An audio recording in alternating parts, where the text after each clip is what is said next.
Sí. ¿La puedes ver? ¿El cursor también? El cursor se ve, sí, se ve genial. Perfecto. Gracias, Jorge. Muchas gracias, chicos, por la invitación. Muchas gracias por organizar este ciclo de charlas del grupo TQO. Es muy entretenido poder realizar charlas a través de Internet dentro de todo este mundo loco que estamos viviendo a causa del coronavirus. Hoy día me gustaría hablar sobre la fase de nucleación de terremotos y su predicción y discutir un poco sobre si esto es un mito o una realidad. Parte de este trabajo son de los coautores que están en la portada de la presentación. Me gustaría empezar la presentación. eh, Me gustaría empezar la presentación con una carta de respuesta del señor Hermann Saylor en Los Ángeles el año 47, donde Benno Gutenberg le responde: estimado señor, este laboratorio no predice terremotos. Predicciones específicas dando fecha y lugar vienen de aficionados, buscadores de fama, creyentes en lo oculto, simplemente de tontos. Los Árgeles permanece expuesto al riesgo de un gran terremoto, el cual ocurrirá en cualquier momento. Sinceramente, Benno Gutenberg, director del Laboratorio de Sismología de Caltech.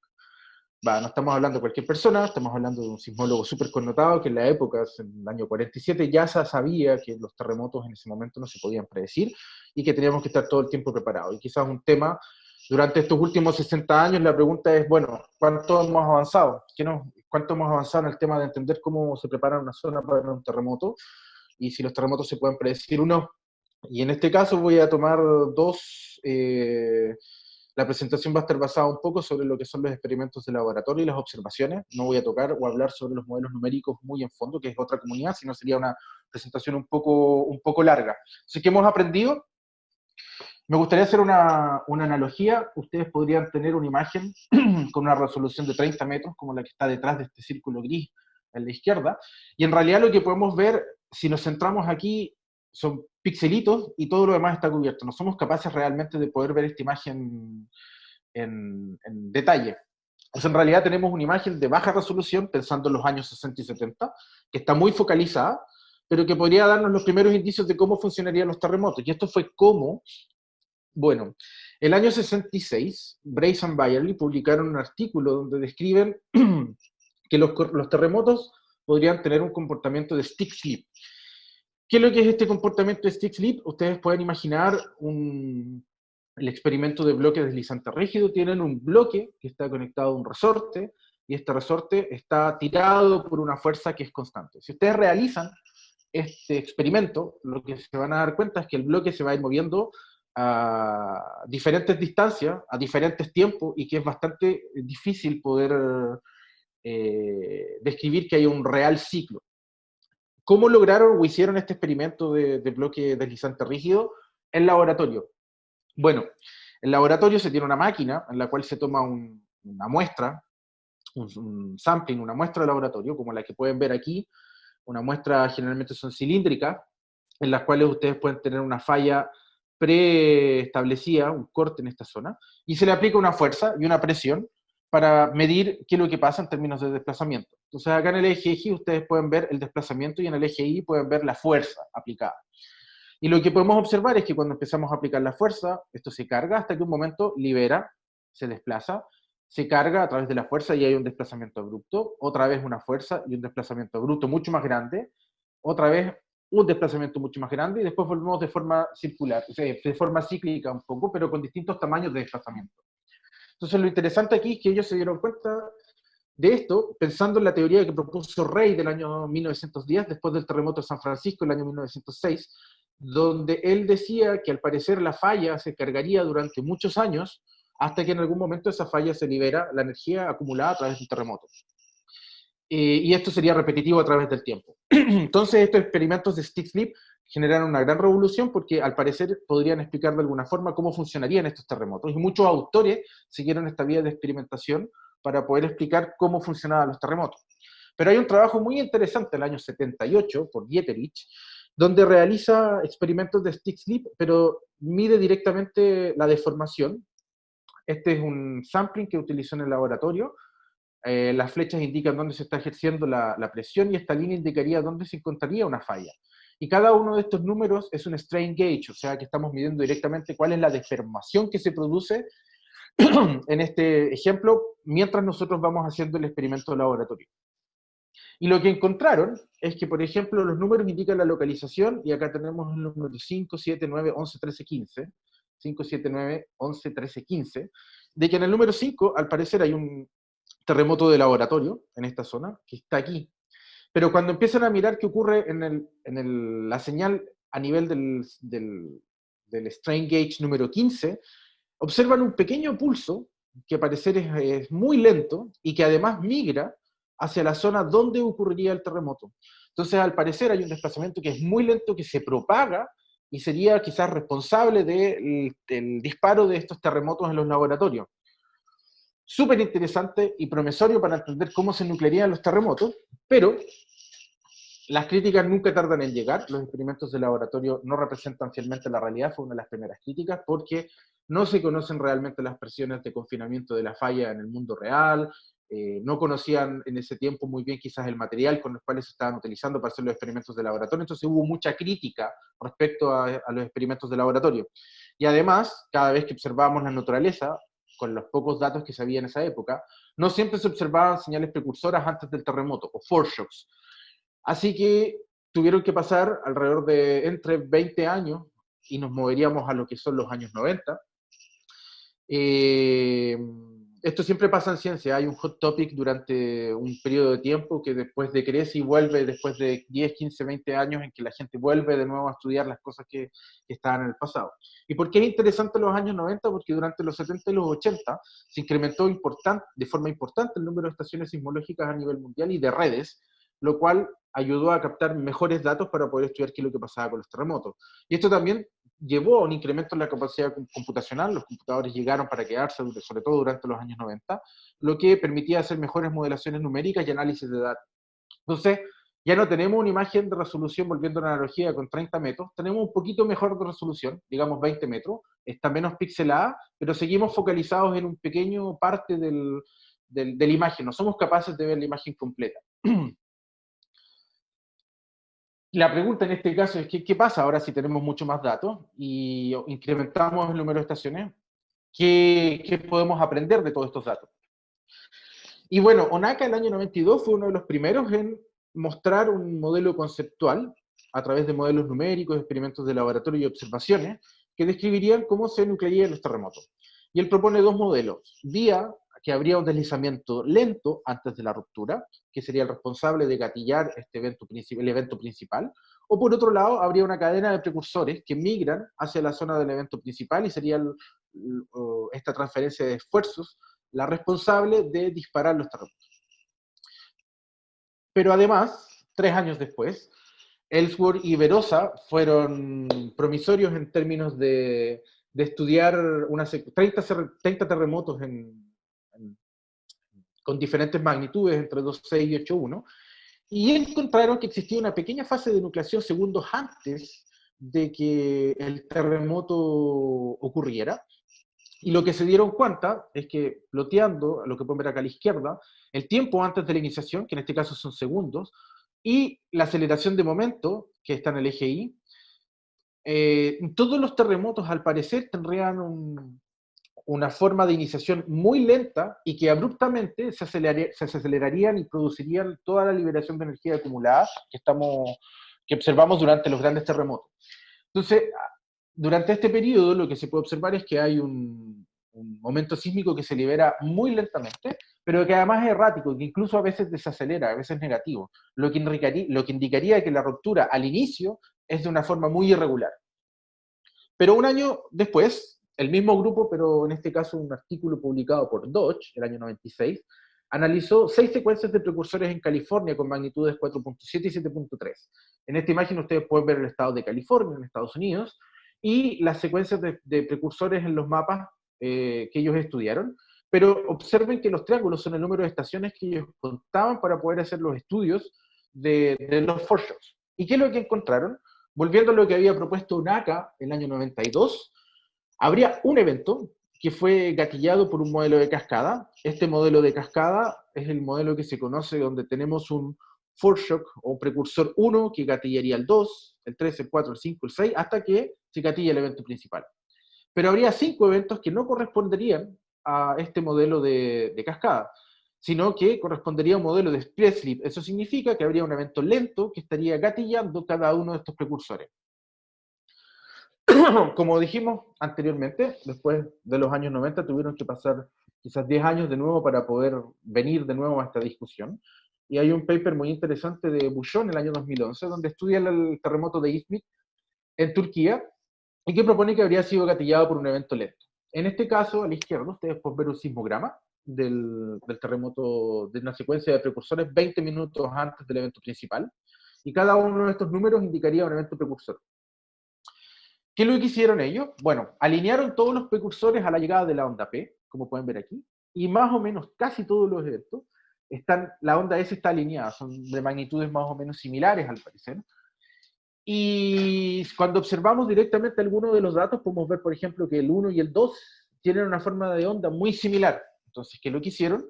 Bueno, compararon las formas de onda y las superpusieron.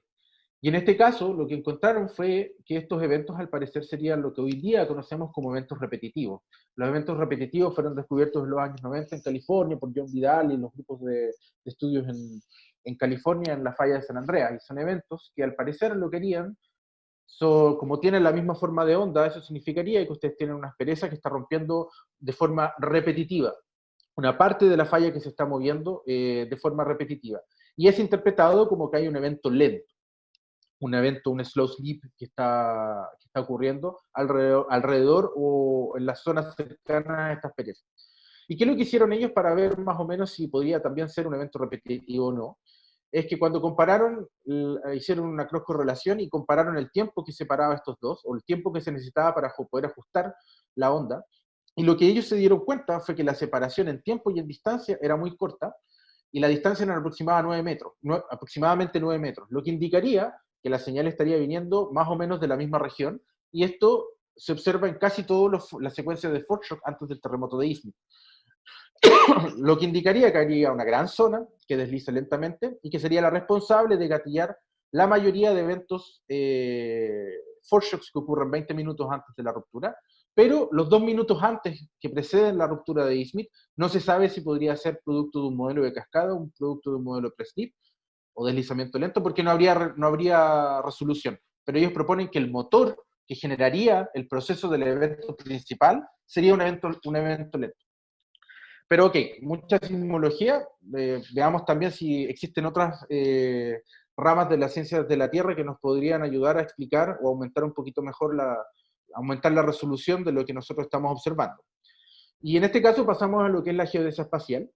Durante los años 90 la tecnología de GPS se empezó a utilizar como una medida de formación directa de la Tierra, lo cual causó una revolución en la tectónica porque pudimos cuantificar los movimientos de placa, pudimos hacer un estudio completo del ciclo sísmico y descubrir nuevos fenómenos, como nos habló muy bien Miguel en la primera charla de este ciclo, en Cascadia, Draguer y colaboradores del 2001, donde ellos encuentran que existen eventos lentos. Eso significa eventos que están liberando energía, pero que no generan o radian ondas sísmicas. Entonces tenemos eventos que ya no duran segundos a minutos, sino que eventos que están durando días a meses o incluso podrían durar años. Entonces, volviendo a la analogía de esta imagen de los 20 metros, en realidad con el incremento de las redes de GPS en los últimos 30 años y también del desarrollo de la tecnología satelital como INSAR o la correlación de imágenes ópticas, ya no tenemos una imagen con una resolución de 20 metros, tenemos una imagen con una resolución de 10 metros. Empezamos a ver un poco más los detalles, es menos pixelada, pero seguimos sin ser capaces de poder ver la imagen completa. La pregunta aquí en este caso, ¿hay algún caso interesante para poder estudiar un terremoto? Y la respuesta es sí. Y me gustaría hablar sobre el terremoto de Tohoku el año 2011. Kato muestra un incremento del número de eventos repetitivos de migración de la sismicidad y actividad precursora antes del terremoto de Tohoku. En este mapa ustedes pueden ver la estrella negra, es la localización del main shock de Tohoku, pero 2 días antes hubo un gran foreshock o precursor, magnitud 7.3. Y cuando miramos la sismicidad entre febrero y antes de que ocurra este terremoto, este foreshock, 2 días antes de la ruptura principal, ustedes tienen la sismicidad que está en blanco. Y al parecer empieza a aumentar, el foreshock activa mucha más sismicidad, hasta que tenemos la ocurrencia de Tohoku. ¿Y qué es lo que pasa? Es que además también tenemos estas estrellas rojas que están en esta zona, que serían eventos repetitivos, lo cual indicaría que habría potencialmente un evento asísmico que está ocurriendo antes de la ocurrencia del terremoto de Tohoku. Acá podemos ver esta misma sismicidad, pero el tiempo, este es el tiempo antes de la ocurrencia de Tohoku, que está demarcado acá en esta estrella negra, y lo que hacen los autores es proyectar toda la sismicidad sobre la fosa, sobre la trinchera. Y ellos observan que la sismicidad aumenta en febrero, empieza a migrar un poco más hacia el sur a una cierta velocidad, aumenta la migración hacia el sur con algunos eventos repetitivos, hay una pequeña silencio de sismicidad hasta que ocurre el Foreshock 7.3, donde todos los eventos repetitivos empiezan a aumentar y además observamos una pequeña migración que está acá en esta zona indicada por esta línea puntada roja hacia la zona epicentral. Entonces, ¿qué es lo que tenemos? Tenemos incremento de actividad precursora, eventos repetitivos y migración un mes antes del evento principal. ¿Qué pasa si miramos un poquito más en largo plazo? Y Bouchon y colaboradores en el año 2016 mostraron que al parecer habría interacciones entre la sismicidad profunda y superficial, que estaría asociada a que el slab, la parte más profunda de la placa, estaría deslizando y tirando lo que sería la zona más superficial de la zona sismogénica, lo cual produciría una deformación asísmica que sería la responsable de gatillar el terremoto. Aquí lo que pueden ver son los días antes de Tohoku en el eje X y en el eje Y es el número acumulado de eventos, donde en azul es la sismicidad antes de que ocurra la sismicidad profunda, antes de que ocurra el terremoto, y en rojo es la sismicidad superficial. Y lo que observamos es que alrededor del 13 de enero podemos observar un incremento de las dos sismicidades, la sismicidad profunda y además la sismicidad superficial. Y cuando empezamos a mirar el gráfico de la derecha, ellos encuentran que además la sismicidad profunda empieza a activarse, hay bursts de sismicidad profunda que activan sismicidad superficial. Entonces tenemos interacciones de sismicidad profunda y superficial en un periodo de 2 meses antes del evento principal. Ya no es un mes, ahora tenemos 2 meses de que algo parecer está pasando en la zona de Tohoku. ¿Qué pasa si vamos un poco más atrás? La semana pasada Henry nos explicó muy bien el tema de cómo funcionan las imágenes satelitales de GRACE para, para poder estudiar o aplicar estudios a la tectónica. Y Panet el año 2018 mostró que habría cambios de la gravedad a través de estos satélites, del satélite GRACE, meses antes de la ocurrencia principal. Aquí ustedes tienen la época presísmica desde julio del 2010 hasta febrero del 2011 y podemos observar una anomalía positiva justo en la zona profunda de donde va a ocurrir el terremoto de Tohoku que está señalado con esta estrella en esta zona. Luego en marzo, claramente tenemos el terremoto, así que está bien perturbada la zona y es una mezcla de señales. Y después tenemos el posísmico, que después de 3 años esta señal desaparece. Así que tenemos que la gravedad cambia, lo que indicaría que el slab, la parte más profunda, se está moviendo, pero ahora ya no es 1 o 2 meses, son casi 10 meses de señal que están indicando que algo estaría pasando en la parte más profunda de la zona sismogénica. Y por otro lado, Mavromatis, el año 2014, analizó los datos de GPS en la región de Tohoku. ¿Y qué es lo que, en la región de Japón? ¿Y qué es lo que encontraron? Encontraron, por ejemplo, que este es el desplazamiento en tiempo para 3 estaciones GPS. Y lo que normalmente nosotros hacemos es tratar de remover toda la señal, que podría ser señal anual, semianual, terremotos, sísmicos de terremotos, para tratar de obtener una señal residual y ver si hay algo escondido en esta señal residual. Ellos realizaron esto, removieron toda la velocidad intersísmica, los terremotos, modelaron los posísmicos para obtener esta señal residual, y lo que encontraron es que desde alrededor del año 2000, las estaciones en Japón se empezaron a acelerar antes de la ocurrencia del terremoto. Y esto lo podemos observar en muchas estaciones en Japón. Y cuando observamos dónde ocurre esta aceleración, tratamos de localizar el desplazamiento que podemos observar esta aceleración. En los contornos negros indican la zona que habría sido roto que fue roto durante el terremoto de Tohoku, y en rojo es donde ellos encuentran que esta aceleración estaría ocurriendo y que sería una aceleración que es la parte más profunda de nuevo de la zona sismogénica. Y este resultado fue corroborado también por Yoko Tankoketsu, donde ellos también estimaron una magnitud de este potencial evento asísmico que estuviera ocurriendo en la parte profunda de Japón. Estimaron que sería equivalente a un terremoto de magnitud 7.7. Pero en este caso, gracias a la geodesia, se pudo detectar una señal precursora de 11 años antes de la ocurrencia de un evento de magnitud 9.1. Entonces, ¿qué es lo que tenemos? Es que con la geodesia y combinando con la sismología observacional y experimental, hemos podido tener una mejor idea sobre cómo se estarían preparando los terremotos. Entonces ya no tenemos una imagen de 10 metros, tenemos una imagen con una resolución de 1 metro, volviendo a la analogía de las imágenes que había hablado al principio, donde ya empezamos a ver detalles, que al parecer habría casas, habría calles, pero sigue habiendo una parte que sigue escondida. Tenemos grandes avances durante los últimos 60 años para tratar de lograr entender cómo se estarían preparando las zonas para los grandes terremotos. Pero mucho bla bla a nivel mundial y la idea es hablar un poco de qué es lo que pasa en Chile. ¿Qué pasa en Chile? Y va a ser un poco un recorrido histórico de la información que tenemos con referentes a diferentes terremotos que han ocurrido en nuestro país. La primera parte sería clásico Valdivia en 1960, el año 60, un magnitud 9.5, el más grande registrado en la humanidad. Y mucho se habla de este terremoto por la enorme cantidad de energía, pero muy poco se sabía del día antes. Ocurrió un precursor magnitud 8.1, que ocurrió 33 horas antes. Y hay un trabajo muy bonito de Javier, que fue publicado este año, de Javier Ojeda, donde ellos estudian y analizan este terremoto. ¿Por qué es importante este terremoto? Porque ellos utilizaron los desplazamientos verticales que había de los registros de este terremoto, para el terremoto de Valdivia, y se focalizaron a tratar de entender dónde habría ocurrido y cómo habría sido el desplazamiento de este terremoto 8.1. La estrella aquí simboliza la localización de este terremoto, y aparte de eso, después tenemos un foreshock que fue estudiado, que tiene una magnitud de ondas superficiales de 7.8, ocurriendo aquí. Y ellos llegan a la conclusión de que cuando miramos la localización son eventos que están ocurriendo en la parte más profunda de la zona sismogénica.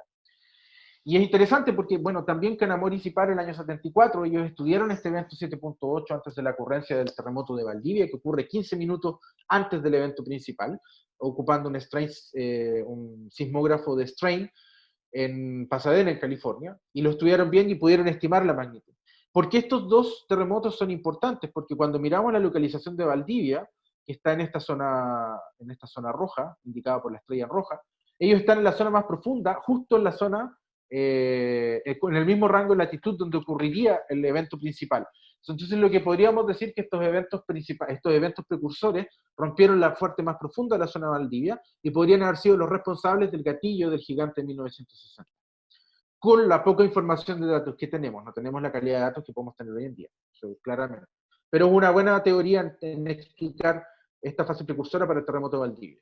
Otro de los terremotos que a mí me toca particularmente de forma personal, porque en ese tiempo yo estaba en la barriga de mi madre y le hice pasar un poco de susto, fue el terremoto de Valparaíso del año 85, y siempre vuelvo a este terremoto porque muchas veces cuando cuento que me dedico a estudiar sismología y a tratar de entender cómo funcionan los terremotos, la gente me pregunta, sí, pero el terremoto de 1985 tuvo precursores, entonces todos los terremotos tienen que haber precursores, o si tiembla va a haber un terremoto grande. Bueno, eso es una pregunta que vamos a seguir discutiendo durante el transcurso de esta presentación, pero es interesante observar que este terremoto magnitud 8 que ocurre en la zona central de Chile, como pueden ver en este mapa, tuvo una secuencia de 10 días de precursores. Aquí ustedes pueden ver el epicentro del terremoto, magnitud 8, clásico interplaca en la zona chilena, un aftershock, la zona de aftershocks, pero cuando observamos esta zona, en esta zona aquí está rodeando la zona epicentral, es donde ocurren estos 10 días de foreshock. Podría haber una indicación de que estos foreshock de alguna forma habrían sido los responsables de gatillar este terremoto el año 85. Entonces, al parecer los terremotos en Chile suelen ser precedidos por actividad precursora. Si nos movemos un poco más en el tiempo y nos vamos a Maule, el año 2010, magnitud 8.8, me gustaría tocar un poco qué es lo que sabíamos antes del terremoto. Esta es la zona centro-sur de Chile, esta es la zona de Concepción, esta es la zona de Constitución, esta fue la región que fue rota durante el terremoto de Maule, el año 2010, y RUEG, el año 2009, utilizó casi cerca de 10 años de información de geodesia, que son estos vectores que están apuntando hacia el continente, con buena cantidad de datos, y hicieron un modelo elástico muy simple. Ellos tomaron este plano que está aquí, para modelar lo que sería la zona sismogénica y lograron estimar que la zona estaba cargada para generar un terremoto de magnitud 8 a 8.5. Y esto, después de la ocurrencia del terremoto, de hecho fue confirmado por el grupo de Moreno y otros, el grupo del GFZ en Alemania, donde si miramos, lo que hicieron ellos fue tomar la misma idea de REC, pero empezar a hacer una discretización mucho mejor del plano de falla de la zona sismogénica, y calcularon lo que hoy día conocemos como mapas de acoplamiento. ¿Qué es lo que son los mapas de acoplamiento? Es saber qué tan bloqueada se encuentra la falla antes de la ocurrencia de un terremoto. Entonces, si la falla está en rojo, indicaría que la falla está bloqueada y acumulando energía para generar un terremoto. Y si la falla está en blanco o en amarillo, como en estas zonas de acá, la falla estaría en creep. Eso significa que habría un deslizamiento asísmico ocurriendo en esa zona. Y lo bonito es que cuando comparamos esto con los datos del terremoto, el desplazamiento que ocurrió durante el terremoto, lo que observamos es que se corresponden muy bien las zonas que estaban bloqueadas, como aquí y en esta zona de acá, y esta zona de acá y esta zona de acá, con lo que rompería el terremoto. Entonces, lo que nos ayudan estos mapas de acoplamiento a través de la geodesia es a identificar potenciales áreas que se encuentran cargadas para generar terremotos, que para nosotros serían regiones de interés a estudiar. ¿Es solamente esto lo que tenemos que saber? No. Además, tenemos que tener un buen conocimiento de lo que es la historia sísmica de la zona para ir y estudiar la historia. Y eso significa hacer un trabajo bibliográfico bien importante, hacer un trabajo con la comunidad paleosismológica para poder entender cada cuánto estarían repitiéndose estos grandes eventos y si podemos encontrar recurrencia en el pasado. Esto es un trabajo bastante colaborativo con otras comunidades de las ciencias de la Tierra. Pero lamentablemente Maule no, por diferentes razones, no había una buena red sismológica y fue uno de los primeros eventos que se estudió muy bien con GPS. Y una de las cosas interesantes, bueno, acaba de salir un paper en Nature por Bedford, en los cuales ellos encuentran, al parecer, una señal precursora de alrededor de 300 días antes del terremoto, que son estas señales verdes. No quiero entrar mucho en el detalle de los datos, pero quiero entrar en el detalle del modelo que ellos propondrían. ¿Y ellos qué es lo que proponen? Acá acá a la derecha ellos tienen una zona de subducción y ellos dicen que en algún momento el slab se empieza a deshidratar, lo que generaría que habría pulsos de fluido que migran hacia la zona sismogénica. Cuando esto ocurre, en una segunda fase, habría una extensión del slab y esto produciría que habría un incremento del slab pool. La parte más profunda de la zona sismogénica empieza a tirar. Y cuando esto se produce, hay una respuesta viscoelástica repentina que lo que produciría sería que que serían los responsables de gatillar los foreshocks y deslizamientos asísmicos, que serían los responsables de gatillar los terremotos o los grandes terremotos en las zonas de subducción. Entonces tenemos que Maule al parecer se estuvo preparando por 300 días antes del terremoto a través de datos de geodesia. Luego otro caso del ejemplo chileno, y es uno de los mejores eventos registrados en Chile, es Iquique el año 2014, un terremoto 8.1, y que tuvo muchas publicaciones, más de 30 publicaciones sobre el terremoto, sobre todo porque avanzamos hacia una política de datos abiertos en la comunidad chilena. Aquí ustedes pueden ver un mapa de la distribución de sismicidad por Ruiz y colaboradores en el año 2014. El epicentro el epicentro del evento principal y su mecanismo focal está indicado por esta estrella blanca. Esta es la gran réplica que ocurre 2 días después del terremoto. Y lo que observamos es que la sismicidad se empieza a incrementar. Todo esto son precursores del terremoto el día 16 de marzo del 2014. Ellos lo que hicieron fue estudiar los GPS que había instalado en esta zona. En este caso pueden ver el desplazamiento norte y el desplazamiento este, en el cual ellos hicieron simplemente, removieron y aplicaron una función de Heaviside para remover toda la señal que se produciría por estos foreshocks antes de la señal, antes del evento principal. Y lo que observaron es que la componente que es la componente preferencial de deformación en Chile, la placa avanza en esta dirección, empezaría a moverse de forma muy lenta el día 16 de marzo hasta que ocurra el terremoto de Iquique. Entonces ellos proponen que las 2 primeras semanas estarían acompañadas de un deslizamiento lento, rodeando la zona de ruptura, aparte del incremento de la sismicidad precursora. ¿Qué pasa si miramos un poquito más a largo plazo, más allá de 2 semanas?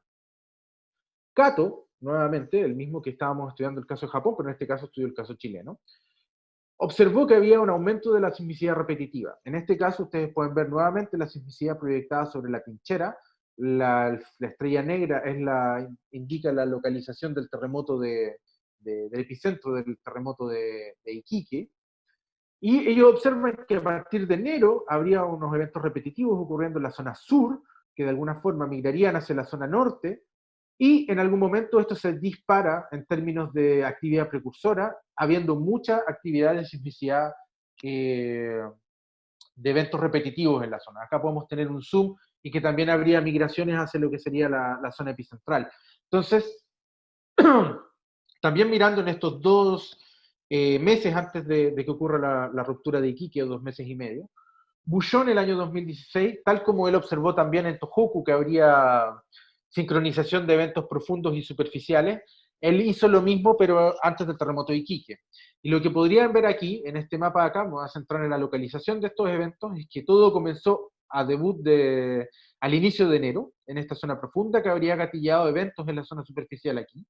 Luego pasamos hacia finales de enero, donde se habría gatillado eventos en la zona profunda y habrían gatillado nuevamente eventos en la zona superficial, acá, donde estoy indicando con el cursor. Luego, el 16 de marzo, tendremos un evento profundo que ocurre en esta zona y que habría sido el responsable de gatillar la réplica y estos eventos que ocurren en la zona más superficial. Y luego, un día antes de la ruptura, tenemos un evento en esta zona y un evento en la zona más superficial. Entonces, ¿qué es lo que tenemos? Es que más o menos 3 meses antes del terremoto, la actividad sísmica y asísmica parece incrementarse en la región. Habría interacción de sismicidad profunda y superficial al mismo momento. Pero ¿qué pasa? Nuevamente, si miramos un poquito más en largo plazo. Y este fue un trabajo que realizamos con nuestro grupo en Grenoble, que fue liderado por Anso Kie, y que lo que hicimos fue tomar las estaciones de GPS y empezar a analizarlas en largo periodo de tiempo. Aquí ustedes pueden ver las estaciones de GPS ordenadas por latitud. Nosotros calculamos la variación de velocidad en las series de tiempo residuales, en la componente la componente perpendicular a la proyección sobre la fosa. Y esta es la localización de las estaciones que nosotros analizamos. Y lo que observamos es que desde el 2013, aquí en esta zona, habría una aceleración de las estaciones que están cercanas a la zona epicentral, también un poco hacia el norte y un poco hacia el sur, pero que en realidad esta señal no es tan fuerte ni en el norte ni en el sur, que es una señal que está realmente localizada en lo que sería la zona del terremoto de Iquique. Cuando tratamos de modelar dónde estaría ocurriendo este desplazamiento sísmico, entre junio del 2013 hasta el 13 de marzo del 2014, encontramos que este desplazamiento estaría ocurriendo una parte en la zona profunda y envolviendo lo que sería la zona que rompería el terremoto durante el evento principal, con una magnitud equivalente a 6. Cuando comparamos esta magnitud geodética con la magnitud sismológica, nos da que este evento es 70% asísmico. Mientras que las 2 semanas de precursores que son en naranjo, en rosado en esta zona, que está localizado o haría roto en esta zona de aquí, da un momento sísmico equivalente a un 6.9, pero que en este caso sería un 30% asísmico al comparar los dos tipos de momentos sísmicos. Entonces tenemos que hay 8 meses de un deslizamiento asísmico que preceden al evento principal, que se combinan al final con un incremento de la sismia sísmica, con un incremento de la actividad sísmica. ¿Qué pasa si miramos un poquito más a largo plazo? ¿Por qué? Aquí nosotros presentamos un trabajo en 2017 en el cual estudiamos la potencial influencia de un terremoto de profundidad intermedia sobre la zona de Iquique. ¿Por qué? El año 2005 ocurre el terremoto de Tarapacá, profundidad intermedia, aproximadamente 100 kilómetros de profundidad, en el mismo rango de latitud que va a ser roto 9 años más tarde por el terremoto de Iquique. El año 2014, Ruiz propuso, estudiando una sola estación, que al parecer habría un cambio de velocidad en velocidad intersísmica en la estación Guape. Nosotros lo que hicimos fue tomar esto, pero hacer una extensión de todas las estaciones disponibles en la área y tratar de entender qué es lo que estaba pasando. La estación Guape, GPS, está localizada aquí, y nosotros hacemos un sur en la deformación sobre la componente este. Y lo que hicimos fue tomar el periodo pre-Tarapacá para quitar la tendencia de velocidad intersísmica en la placa. Y lo que encontramos es que la velocidad, si la velocidad fuera constante, la serie de tiempo debería ir aquí, pero aquí, perdón. Y la velocidad no se recupera después del terremoto de Tarapacá. Entonces tenemos que, al analizar todas las estaciones en esta región que está aquí, la flecha negra es antes y la flecha verde es después de la ocurrencia de este terremoto de Tarapacá, las estaciones costeras se reducen la velocidad en aproximadamente 4 milímetros por año y las velocidades de las estaciones al interior se reducirían aproximadamente 6 milímetros por año. Y vemos que es un comportamiento que está muy localizado en esta zona, porque cuando analizamos las estaciones hacia el sur o hacia el norte, ellas no cambian su velocidad, casi no hay un cambio de velocidad. Y también cuando observamos la evolución de la sismicidad de background o la sismicidad normal en la zona, después de la ocurrencia del terremoto Tarapacá, observamos que hay un importante incremento de la sismicidad que vuelve a incrementarse después del SWAM del 2013 que ocurre en la región de Iquique. Entonces, cuando tenemos un incremento en la sismicidad, lo que podemos decir es que hay un incremento en la carga tectónica. Y nosotros interpretamos estas dos observaciones como que es una combinación del posísmico del terremoto Tarapacá, que ocurre en la parte más profunda, pero también que habría estado ocurriendo, después del terremoto Tarapacá, un desacople asísmico de la interfaz de subducción. Entonces, en este caso, los terremotos interpaca podrían afectar una región y facilitar el gatillo de los terremotos más superficiales. Entonces, esto implicaría que Iquique fue precedido por un largo desacople de la interfaz, 8 meses de deslizamiento sísmico, de muchos eventos, de interacciones, de migración y de incremento en la sismicidad. Caso interesante porque hay muchas cosas a analizar con este terremoto. Luego, el año 2015, tenemos el terremoto de Illapel, que ocurre en la zona central de Chile. Este es el mapa de coupling que viene de Metua del 2016 y el área de deslizamiento del terremoto que rompe una zona que estaba bien acoplada. Volvemos de nuevo que los mapas de acoplamiento nos ayudan a entender un poco sobre las zonas que podrían generar terremotos en el futuro. Pero hay un trabajo de Klein, el 2016, que también es retomado por Ruiz el mismo año, en donde analizan las deformaciones de GPS del postsísmico del Maule. El Maule ocurre en la zona más hacia el sur, y lo que observan es que aquí habría un postsísmico que está de alguna forma rotando, que es característico de la fase postsísmica, los extremos de la ruptura rotan hacia el continente, pero la zona de La Serena, y que va a ser 5 años más tarde disparar el terremoto de Illapel, las flechas deberían ir en la dirección de convergencia de la placa, deberían ir en esta dirección, y las flechas apuntan hacia el norte. Así que habría, al parecer, Maule parece cambiar las velocidades intersísmicas en la región de Illapel, lo que habría facilitado el disparo del evento principal de este terremoto vía un deslizamiento asísmico. También con el grupo de Grenoble, Bouchon en 2018, analizamos la sismicidad después del terremoto de Iquique. El terremoto del Maule se encuentra en esta zona, estamos casi 400 kilómetros al sur, en este caso son casi 1000 kilómetros de distancia entre Iquique y Illapel, y lo que encontramos es que al analizar la sismicidad entre el año 2010 y el año 2015, la ocurrencia del terremoto de Illapel, en la zona más profunda del SLAM, lo que observamos es que la sismicidad profunda aumenta, el número acumulado son los azules, y el momento sísmico es esta curva celeste, así que son de sismicidad importante. Al parecer, ambos aumentan después de la presencia después de que ocurra el terremoto de Iquique en 2014.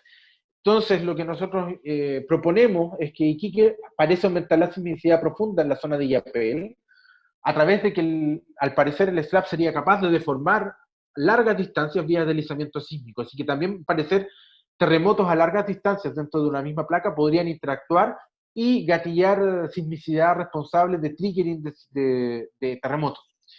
Y por último, más en el corto plazo, Warner Men en el 2018, ellos analizaron, este es el terremoto de Illapel nuevamente, aquí esta estrella simboliza el epicentro, y ellos analizaron que 150 días, aproximadamente 150 días antes del terremoto, como se puede ver en esta imagen aquí, y en esta imagen aquí, los eventos verdes indicarían la ocurrencia de repeaters, o sea, eso significa que habría eventos lentos que estarían ocurriendo en la zona. Así que en realidad este terremoto tiene un incremento de sismicidad 150 días antes, que además viene acompañado de muchos eventos repetitivos y la deformación asísmica que al parecer sería producida por el terremoto del Maule y el terremoto de Iquique. Así que es un terremoto también muy interesante para ver la actividad precursora que ocurre antes de este terremoto. Por último, me gustaría analizar un terremoto no tan grande, no es un megaterremoto, es un terremoto de magnitud 6.9 que ocurre el año 2017, fue un bonito trabajo por Ruiz y colaboradores del 2017. Esta es la zona donde podemos ver la sismicidad, que está en rojo, que bueno, rojo y amarillo, que está ploteada en evolución de color temporal. Y en triángulo son las estaciones que estaban instaladas en esta zona. ¿Y qué es lo que encontraron ellos? Es que habría una fase de nucleación de alrededor de 2 días antes del evento principal. ¿Qué es lo que pasa aquí? La sismicidad en rojo es la sismicidad normal, pero además hay una gran actividad de repeaters ocurriendo antes de la ocurrencia de este main shock y que parecen migrar hacia lo que sería la zona epicentral. Y cuando tenemos la suerte de haber tenido estaciones GPS, observamos los GPS y bueno, sí, los GPS muestran alrededor de 3 días antes de la ocurrencia del terremoto que estos empiezan a moverse en dirección de que estaría ocurriendo un evento lento, al igual como lo que observamos con el terremoto del 2014 en Iquique. Entonces, incluso terremotos de mediana magnitud parecen tener una fase de nucleación, pero la región tiene que estar muy, muy bien instrumentada. Eso es una cosa, sin los datos no podríamos ver o analizar todo este tipo de señales. Entonces, pasando un poco a lo que sería la discusión y las conclusiones de todas las observaciones que he presentado durante esta presentación, ¿cuál sería el motor de esta fase de nucleación de los terremotos? Y sigue siendo un motivo de debate hoy en día. Hubo una muy buena discusión el año pasado en Nature Geoscience porque Ellsworth y Boulut, usando los mismos datos del paper de Bouchon que presenté antes, encontraron que el terremoto habría sido gatillado. Como pueden ver acá, estos son cada uno de estos puntitos rojos, son foreshocks y los colores indican los cambios en el estrés. Habrían sido gatillados de alguna forma por un modelo de cascada, que va un poco en contraposición con lo que propone Michel Bouchon, que el motor del terremoto de Turquía habría sido un evento lento. Y hay un muy buen paper de Johan Gomberg que analiza esta discusión sobre cuál es el modelo. ¿Cuál es el modelo? No se sabe. Sigue siendo una pregunta abierta y es una cosa a seguir investigando. Por otra parte, una pregunta interesante es que si todos los terremotos tienen eventos precursores. Y la respuesta, al parecer, es sí. Bouchon en el 2013 mostró que 31 eventos que están localizados en estos dos mapas en el Pacífico Norte, sobre magnitudes 6.5, son eventos que ocurren en la interfaz de subducción, habrían tenido un incremento muy importante de la sismicidad meses a días antes del evento principal. Es una observación importante, no deja de ser que 31 eventos 6.5 tengan un incremento. Pero el año pasado, Tuchman, el 2019, estudió 46 secuencias de precursores de eventos magnitudes 4 a 5 en California, Estados Unidos. Él estudió las secuencias de precursores de los eventos que están con mecanismos focales en este cuadro rojo, esto es California en Estados Unidos, y noten también la capacidad instrumental que tienen los americanos. Ellos tienen, cada uno de los triángulos son estaciones, generalmente hay algunas estaciones que son completas y otras que no. Las estaciones completas son velocímetros, acelerogramas, GPS y algunos otros instrumentos. Pero hay una buena densidad de datos para poder estudiar. Y ellos encontraron que al parecer habría una duración de días a semanas en el término de la actividad precursora en los terremotos en California, con magnitudes entre 4 a 5, y habría una duración media de entre 15 y 16 días en la actividad precursora. Así que los precursores parecen ser mucho más frecuentes de lo que se habría pensado en el pasado. Pero como estamos viendo, sobre todo en este trabajo en California, su detección va a depender muchísimo de la calidad de los datos y la densificación de la calidad de los datos. La otra pregunta es cuál es la relación entre los terremotos lentos y los megaterremotos. No voy a entrar mucho en detalle en la explicación de los terremotos especiales o los terremotos lentos, porque eso lo explicó muy bien Miguel en la primera charla. Pero Vara y Cato proponen en el año 2016 un buen modelo que podríamos explicar cómo se podrían generar los megaterremotos. Si nos fijamos, cuando tenemos, este es un modelo de la subducción, donde la zona central de la zona sismogénica se estarían generando los grandes terremotos, y en la zona más profunda habría gran slow slip o eventos lentos de larga duración, que tendrían alguna relación con los tremors y los VLFI que están ocurriendo en la parte más profunda de la zona sismogénica. Si miramos un modelo esquemático de lo que estaría ocurriendo, acá tenemos una aspereza que sería la que estaría rompiendo cada cierto periodo de tiempo, generando estos grandes terremotos, y tendríamos triggering de estos eventos lentos que están ocurriendo en la zona más profunda, entre los 20 y 30 kilómetros de profundidad. Al parecer serían responsables de disparar actividad de BLF en la zona más superficial, en rojo acá, pero también actividad en la zona más profunda. ¿Y por qué es interesante esto? Porque estos eventos también, este gatillo de eventos al parecer gatillarían migraciones, que son las flechas negras, que son las que podemos observar acá, y estas migraciones también podrían ser responsables del gatillo de cosas de terremotos o actividad que podría generar los grandes terremotos. Entonces, en este caso, me gustaría poner una atención que ellos analizan o proponen esto entre los 0 y los 50 kilómetros de profundidad, lo que sería una zona sismogénica clásica, si ustedes quieren ver. Entonces, al parecer, lo que observamos es que la zona sismogénica, todas las profundidades entre los 0 y los 50 parecen estar conectadas, tanto por procesos sísmicos y asísmicos, que al parecer interactuarían entre sí, y que serían de alguna forma los responsables de gatillar o disparar estos megaterremotos que ocurren en las zonas de subducción. Entonces, ¿cuáles son las conclusiones que podríamos tener sobre esta discusión? La primera es que, bueno, tenemos dos modelos que permiten explicar, al parecer, las observaciones de la fase de nucleación del terremoto. Uno sería el modelo de cascada, donde un foreshock dispara al otro hasta que se dispara el evento principal. Y por otro lado tendríamos el modelo de express slip, que el motor sería entonces un evento lento que sería el responsable del incremento de la sismicidad y del evento principal. Sigue siendo una pregunta abierta y tenemos que seguir estudiando qué es lo que ocurre aquí. Pero con las observaciones que hemos tenido durante estos últimos 60 años, ¿qué es lo que observamos antes de la ocurrencia de terremoto? Existe un incremento de la actividad precursora, existen deslizamientos asísmicos que se pueden derivar tanto de eventos repetitivos y de datos geodéticos, existe migración de la sismicidad hacia lo que sería la zona epicentral, a pequeña escala, como propone Ellsworth y Verosa, habría una aceleración de momento sísmico. En zonas de subducción, al parecer, la sismicidad profunda y superficial parecen sincronizarse antes de la ocurrencia de un terremoto. Y al parecer también los terremotos intraplaca, de profundidad intermedia, podrían ser capaces de perturbar una zona más superficial que facilitaría la nucleación de los terremotos. Y por otro lado, con lo que observamos en Chile, los terremotos en Chile parecen estar caracterizados por actividad precursora mucho más frecuente de lo que se pensaba en el pasado. En términos de las perspectivas, bueno, como estuvimos discutiendo en esta analogía con las imágenes de resolución, ¿qué nos falta hoy en día para remover esta última barrera y poder ver una imagen completa? Como vieron, Ellsworth y Verosa en el año 95 analizaron segundos antes de que ocurriera el momento, se liberara el momento sísmico del evento principal. Años después, o sigue siendo, tenemos dos modelos que al parecer explican cómo se podría generar, pero que son cosas que ocurren entre meses antes de que ocurra la ruptura, a días. Incremento de la sismicidad y incremento de la actividad precursora, y que se puede explicar por estos dos modelos, cascada o Presley. Luego tenemos este modelo de Obara y Kato, que al parecer lo que muestra es que existe una gran interacción entre los procesos sísmicos y asísmicos de la zona sismogénica, que serían responsables del gatillo de grandes terremotos.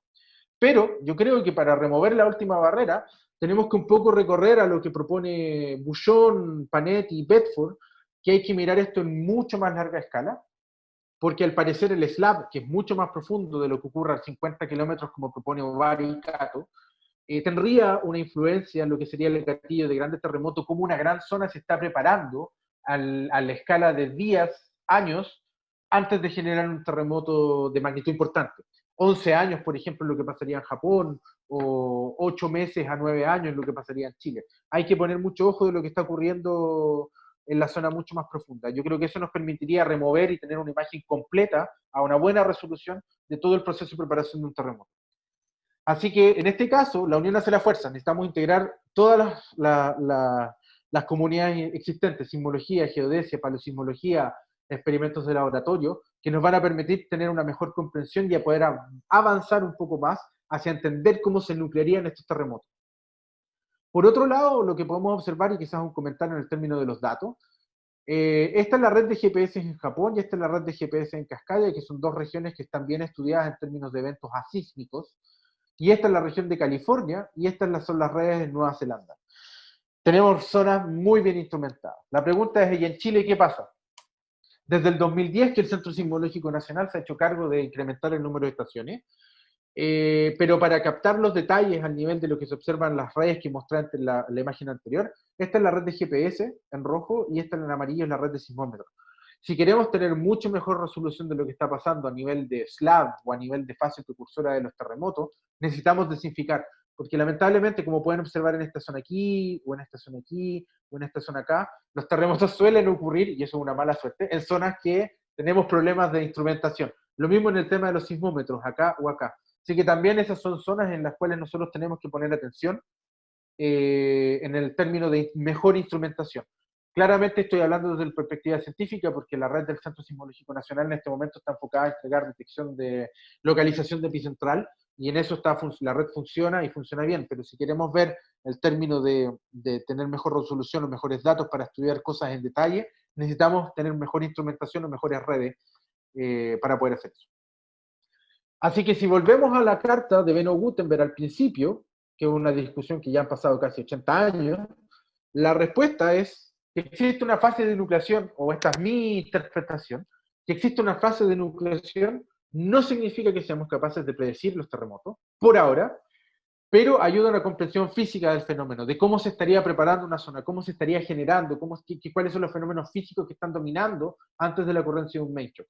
Esto podría en el futuro ayudar a lo que sería a predecir los terremotos, sí. Mañana no, es una cosa a muy largo plazo.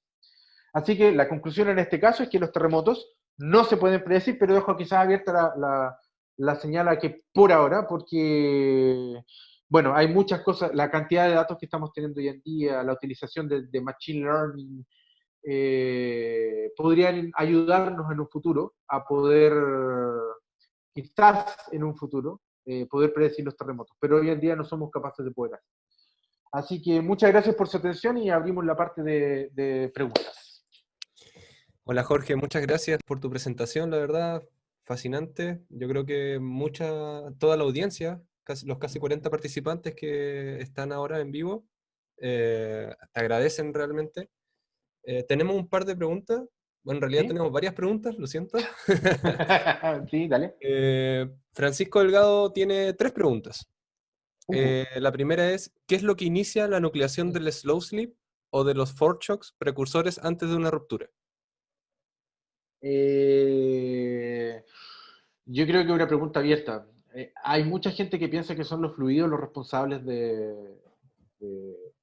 de gatillar estos eventos lentos, como muestra el modelo de Bedford que expliqué, que habría una deshidratación del slab que liberaría fluido, y estos fluidos generarían un poco de actividad de precursores y serían los responsables de gatillar estos eventos lentos. Pero hay algunos otros grupos, por ejemplo, que muestran que simplemente variaciones geométricas en el slab serían responsables de gatillar terremotos. Nosotros cuando tenemos el análisis de los terremotos, normalmente, sobre todo en zonas de subducción, eh, consideramos que esto es un plano, simplemente un plano y modelamos todos los terremotos como un plano. Pero en realidad lo que hemos aprendido en las fallas corticales es que en realidad tenemos una cosa que se llama la zona de daño, que es una zona que se puede extender un poco más o menos en kilómetros, y que lo que en la zona de subducción alguna gente lo llama el canal de subducción, que sería una zona que está muy molida, que habría mucho sedimento y que eso facilitaría de alguna forma en algún momento la liberación de fluidos y la generación de los grandes terremotos. Yo creo que sigue siendo una pregunta abierta. No hay una respuesta clave. Depende mucho de la escuela que uno tenga. Sí, en realidad. Relacionado al mismo paper de Bedford, la Ah, segunda pregunta de Francisco es, ¿qué tipo de instrumentación había en la zona de ruptura del terremoto del Maule? Porque mencionaste que no había una buena red. el terremoto de... Hay un trabajo bonito de Christophe Vigny el año 2011 en Science, no lo mostré por una cosa de tiempo, y donde estudiaron el terremoto y estudiaron la cinemática del terremoto con GPS de alta frecuencia. Ujú. Lamentablemente no había mucha información, no tengo muy claro cuántas estaciones había, si es que había estaciones antes del terremoto, eh, pero principalmente el terremoto se estudió con GPS. GPS de un segundo, de formación estática, y GPS de alta frecuencia. Ujú. Y la tercera pregunta, ¿la migración de la sismicidad sigue alguna ley física o empírica o alguna función matemática simple como un logaritmo? Ah, no sé, no me atrevería a dar una respuesta sobre eso. Bueno, No me quiero eh, quemar. sí, Jean Paul Ampuero pregunta sobre la interpretación de que en el norte de Chile hubo un slow slip que gatilló 2 terremotos a muy gran distancia. ¿Hay ¿Sí? evidencia GPS de esto?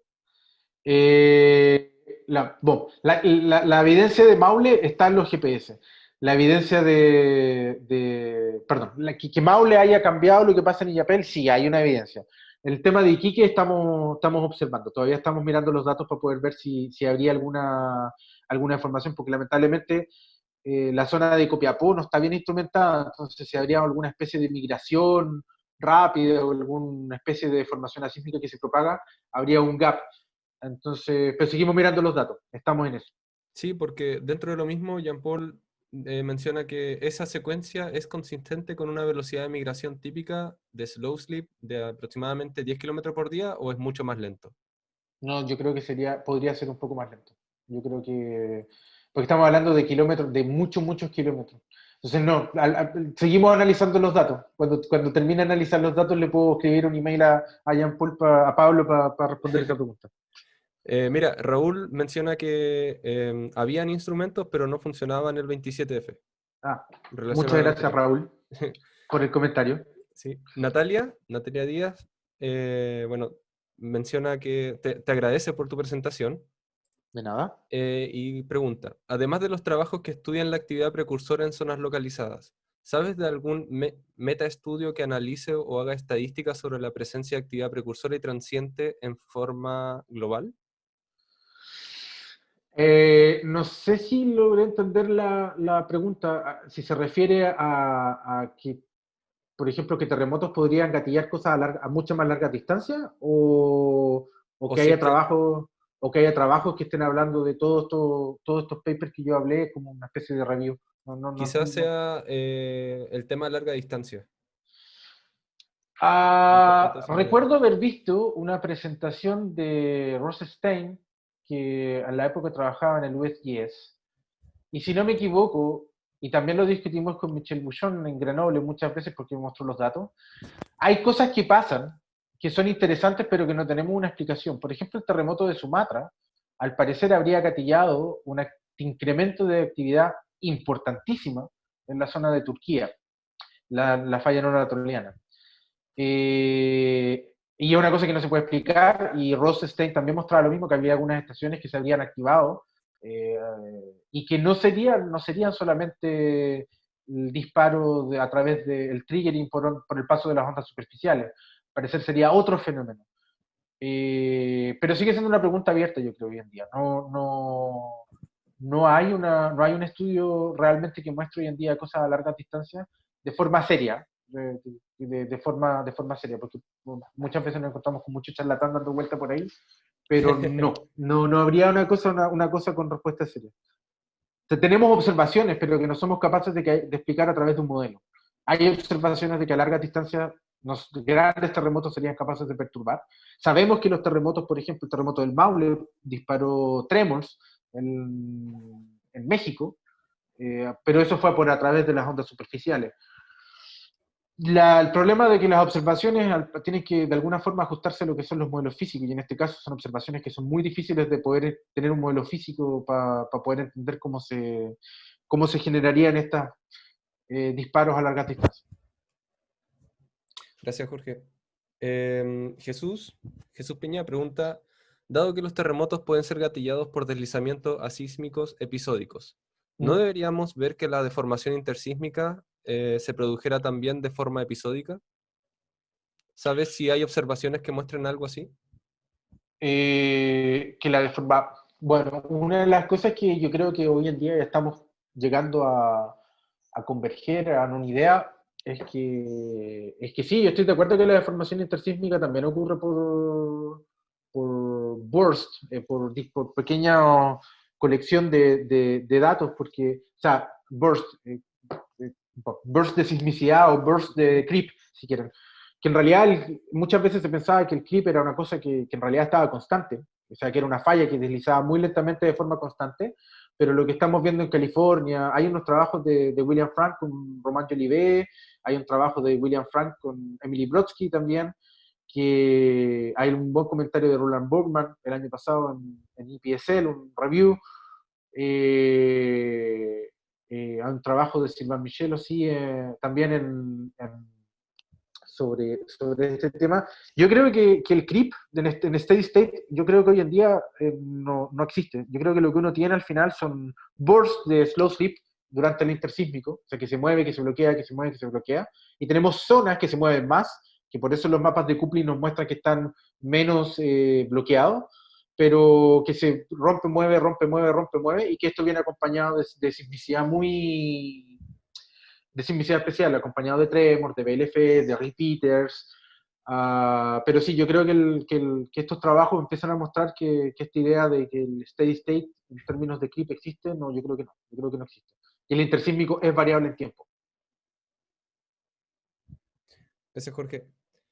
Rafael Anderson, te agradece mucho por tu presentación. Quisiera saber cuál es tu opinión de este modelo con respecto a sismos producidos por fallamiento activo en intraplaca. ¿Existe algún estudio al respecto? Gracias. Eh, con, f- con, con fallamiento intraplaca de fallas corticales. Yo creo que se refiere a eso, sí. El terremoto de Turquía, el Nizmit es una falla cortical, ¿ah? Ujú. Es la falla noranatoliana, es el contacto entre Anatolia. Eurasia y Anatolia, que ese Ujú. sería uno de los ejemplos.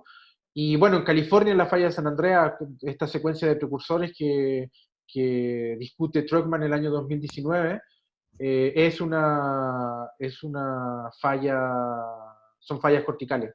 Así que sí, O yo abordando sí, sí. lo que mencionaba Miguel en la primera charla sobre la falla de Liquiñovsky, que están intentando buscar Exactamente, algo por el gracias estilo. por el comentario. Que sí, que al parecer habría actividad también en la falla de Liquiñovsky, sobre Ujú. la zona del punto triple. Pero sí, sí, sí, sí. O sea, los dos modelos parecen funcionar tanto si hablamos en falla strike slip como si habláramos en zonas de subducción, así que parece ser una cosa que es generalizada. El problema es que no sabemos cuál de los dos modelos es el que conduce. Pueden ser los dos o puede ser uno, no sé. Yo creo que falta mayor calidad o resolución en los datos. Ujú. Sobre eso, bueno, Leoncio hace una pregunta interesante. ¿Qué opinas de una posible mezcla del modelo de pre-slip y cascada? Cuando hice la presentación, yo fui súper honesto en términos de mostrar que había Sí. dos modelos y que los dos modelos parecen funcionar.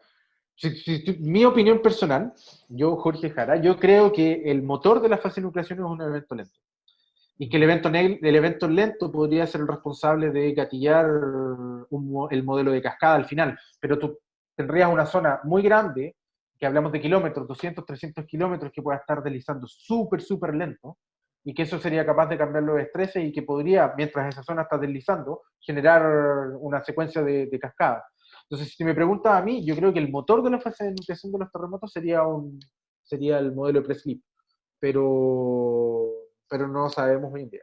O sea, esa es mi intuición, pero hay que seguir estudiando. Para eso estamos haciendo investigación sobre eso.